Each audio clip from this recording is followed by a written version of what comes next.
오늘 또 그대의 최고의 날입니다. 임은미 선교사 묵상입니다. 2022년 1월 24일 월요일 최고의 날. 뜻을 돌이키시는 하나님. 예레미야 18장. 어제 아침 11시가량에 PCR 코로나 검사 결과를 받았다. 네거티브. 음성이 나왔다. 이 결과를 프린트해서 공항에 가서 보여주어야 하기 때문에 우리 집에서 약 30분 떨어진 빌리지 마켓이라는 곳에 가서 프린트를 했다. 혹시 모르니 3장을 복사했다. 이렇게 음성을 받아가도 한국 가서 검사하면 양성이 나오는 경우들이 있다고 하니 한국 가서 테스트해서도 무사히 음성이 나오기를. 어제는 한국 갈 짐을 싸고 있는데 교회에 어느 성도님이 왔다. 자기 마음에 있는 힘든 이야기가 있어서 그것을 나누기 위해 왔다고 하기에 무슨 일인지 말하라고 했다. 딸이 임신을 했다는 것이다. 딸은 아직 결혼을 하지 않았다. 대학을 졸업한 정말 예쁘장한 아이이다. 임신하게 한 남친을 찾았고 남친은 결혼하고 싶어 한다는데 자기 딸은 결혼하지 않겠다고 하고 아기를 낳으면 고아원에 막바로 주겠다고 한다. 엄마로서 얼마나 이 일이 낭망되고 실망되는 일일까. 내가 그 여자아이 대학교까지 학비를 다 대어주었다. 그러니 나도 그 딸 아이를 잘 알고 있다. 내 마음도 얼마나 먹먹해지던지. 그러니 친엄마의 마음이 오죽할까. 일단 그 엄마의 마음이 얼마나 어렵겠냐고 위로해 주었다. 그리고 그 딸이 아기를 낙태시키지 않은 것이 먼저 너무나 고맙다고 했다. 아마 그 딸이 성폭행을 당한 것 같다. 그러니까 그 남친이 결혼하겠다는 거 하는데도 그 딸은 절대로 그 남자와 결혼하지 않겠다고 하니 말이다. 하나님이 어떻게 이 부모님과 그리고 그 딸을 도와주실는지 일단 그 딸을 위로해 주라고 했다. 일이 이미 일어난 것을 어떻게 하겠냐고.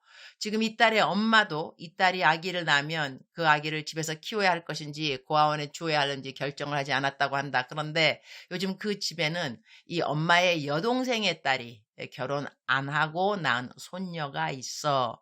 그 손녀를 이모 할머니인 자기가 키워주고 있는 상황인데 이제 자기 딸까지 이렇게 되었으니 케냐에는 결혼 안 한 미혼모가 많이 있다. 이곳 문화 중 하나는 결혼을 안 한 것은 부끄러움이 되지만 결혼 안 하고 아기를 낳은 것은 그다지 부끄러움이 되지 않는다. 여기는 아기 낳은 엄마를 존중하는 문화가 있어서이다.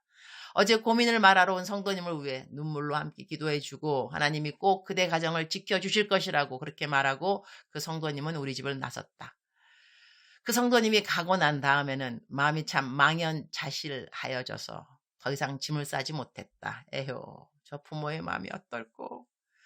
어떻게 키운 딸인데 대학교를 졸업한 날 우리 집에 땡큐 카드와 감사 케이크를 갖고 온 때가 바로 얼마 전인데 결혼도 안 하고 임신을 했다고 하니 이런 일을 겪으면 우리 하나님의 자녀들이 죄를 지을 때 하나님 아버지의 마음이 어떨까 싶다. 먼저 화를 내시기보다는 우리들이 죄를 지음으로 말미암아 죄의 결과를 우리들의 삶에 지고 가야 함을 아시기에 슬퍼하시는 아버지의 마음. 하나님을 정말로 사랑한다면 죄를 짓는 것이 얼마나 하나님 마음을 아프게 하는지 알아야 할 것 같다. 예레미야 18장 10절. 만일 그들이 나보기에 악한 것을 행하여 내 목소리를 청종하지 아니하면 내가 그에게 유익하게 하리라고 한 복에 대하여 뜻을 돌이키리라. And if it does evil in my sight and does not obey me, then I will reconsider the good I had intended to do for it. 하나님은 한 번 정하신 그분의 마음을 돌이키실 때가 있다. 재앙을 내릴 것을 말씀하셨다가도 회개하면 그 뜻을 돌이키듯이 복을 내리겠다 말씀하셨어도 하나님의 목소리를 청종하지 아니하면 내리리라고 말씀하셨던 복에 대하여 뜻을 돌이키시겠다고 하신다. 그러니 뜻을 돌이키시겠다는 그 말씀은 어찌하든지 간에 하나님의 말씀에 순종하면서 살아가 달라는 간곡한 부탁의 말씀이신 것이다. 하나님의 마음이 담겨있는 본문 말씀의 구절들을 그대로 옮겨본다. 예레미야 18장 7절.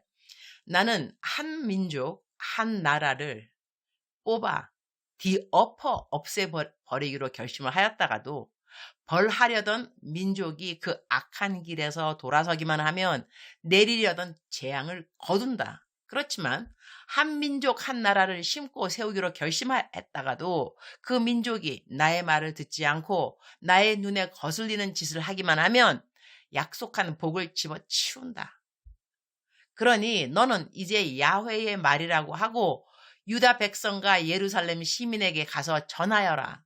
나는 너희에게 내릴 재앙을 옹기장이처럼 마련하여 두었다. 너희를 벌할 계획을 이미 꾸며놓았다. 그러니 모두들 악한 길을 버리고 돌아오너라. 너희 행실과 소행을 뜯어 고쳐라.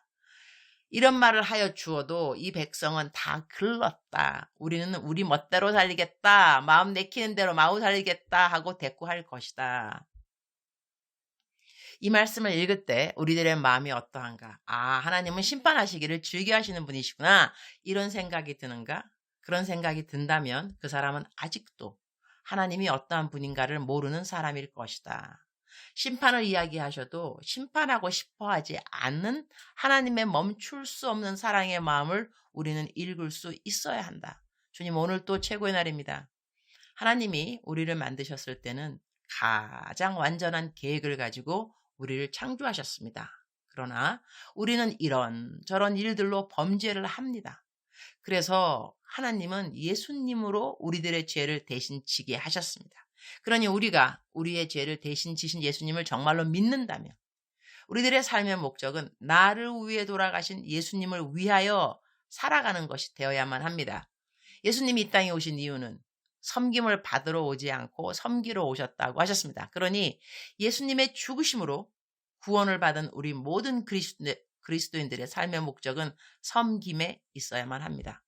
오늘 또 누가 나를 알아주지 않았다고, 나를 섬겨주지 않았다고, 나에게 관심 가져주지 않았다고, 나에게 고맙다고 말하지 않았다고 마음이 상한 사람이 있는지요? 그 마음에서 돌이킬 수 있도록 도와주옵소서. 우리를 벌 주시려고 하다가도 우리가 회개하면 벌 주시려는 그 마음을 돌이켜주시는 하나님. 얼마나 우리 하나님은 심판에서의 마음을 돌이켜주시고 싶어하는 분이신지요. 바다를 먹물로 삼고 하늘을 두루마리로 삼아도 우리는 하나님의 사랑을 다 기록할 수가 없습니다. 하나님의 끊임없는 사랑을 우리가 좀 더 이해할 수 있으면 얼마나 좋을까요? 오늘은 아까 결혼도 하지 않고 임신한 딸로 인하여 마음이 아파하면서 저에게 상담해온 성도님으로 인해 제 마음이 참으로 무겁습니다. 주님의 마음은 더 무거우시겠죠. 죄진 우리 모든 백성들을 긍휼히 여겨주시고 회개하는 모든 하나님의 백성들에게 하나님이 예비해 두신 큰 복들을 내려 주옵소서. 벌 내리시려는 마음보다는 얼른 회복시켜 주고 싶어 하시는 하나님의 마음을 우리가 좀 더 깊게 헤아릴 수 있기를 기도합니다. 저는 오늘 새벽 5시에 집을 나서서 아침 9시 35분 비행기를 탑니다. 런던에서 갈아타야 하기 때문에 한국까지 도착이 비행 시간만 20시간입니다. 한국 잘 도착해서 맡은 바 사역을 잘 감당하고 무사히 잘 돌아오는 시간까지 남편과 함께 해주시기를 기도드립니다. 주님 사랑합니다. 주님 감사합니다. 오늘 또 우리 주님 저를 보시면서 하루 종일 기쁘시면 참 좋겠습니다. 사랑하는 그대여. 사랑하는 그대여. 출석 부르고 있습니다. 대답하셔야죠. 사랑하는 그대 어제는 어떻게 지내셨나요? 암만 어제가 힘들고 외롭고 괴롭고 아프고 가난하고 그랬다 할지라도 새날을 맞이하는 마음은 항상 기대가 있어야만 합니다. 좋은 날이니까 하나님이 만드셨으니까 그죠? 오늘 또 최고의 날입니다. 그러한 고백은 정말 남들이 말하는 것처럼 일이 막 잘 되고 좋은 일만 생기고 이래서 최고의 날이 아니고 최고이신 하나님이 만드신 새 날이니 당연히 최고의 날이다 라고 우리가 이렇게 고백하는 신앙 고백인 것이죠. 오늘 또 그대의 최고의 날인데요. 즉슨 오늘 또 우리 하나님은 그대의 최고의 하나님으로 존재하여 주실 것입니다. 오늘 본문 말씀, 묵상 말씀은 뜻을 돌이키시는 하나님인데요. 하나님께서 우리에게 뜻을 돌이키는 그것이 복을 주려다가 그 마음을 돌이켜서 그냥 벌을 주시는 그러한 말씀은 정말 우리들의 마음을 아프게 하고 무섭게 하죠. 그죠? 또 경각심을 갖게 하고 그러나 더 중요한 것은 벌을 받을 수밖에 없는 우리들인데 회개만 하면 얼른 그야말로 급히 내리려던 그 재앙을 벌을 멈추시겠다는 그 말씀이 정말로 중요한 말씀입니다.